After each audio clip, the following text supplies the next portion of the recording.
தலைப்பு: தாத்தாவும் மாயக் குழந்தையும். ஒரு காலத்தில் மலைகளின் உயரத்தில் எலாரா என்ற ஒரு மிகவும் ஞானமுள்ள தாத்தா வாழ்ந்து வந்தார். அவருக்கு நீண்ட வெள்ளைத் தாடியும் அன்பான கண்களும் இருந்தன. அவருடைய வீடு ஒரு சூடான, இரகசியமான குகையாக இருந்தது. ஒரு அழகான காலை வேளையில் அவர் தனது குகையின் வாசலில் ஒரு சிறிய, விசேஷமான குழந்தையைக் கண்டார். இது சாதாரணமாக ஒரு குழந்தை அல்ல, இந்த குழந்தை மிகவும் முக்கியமானது என்றும் அதற்குள் நிறைய மாய சக்தி இருப்பதாகவும் தாத்தா எலாராவுக்குத் தெரியும். அவர் உடனடியாக அந்த குழந்தையை நேசித்தார், அதை பாதுகாப்பதாக உறுதியளித்தார். ஆனால் விரைவில் சில கெட்ட நிழல் போன்றவர்கள் மாயக் குழந்தையைப் பற்றி கேள்விப்பட்டார்கள். அவர்கள் கெட்ட காரியங்களுக்காக அந்த குழந்தையை விரும்பினார்கள்.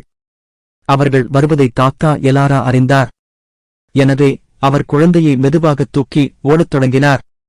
வானத்தில் பெரிய மின்னல் வெளிச்சங்கள் தூரத்தில் இருந்தாலும் அவர் தனது வயதான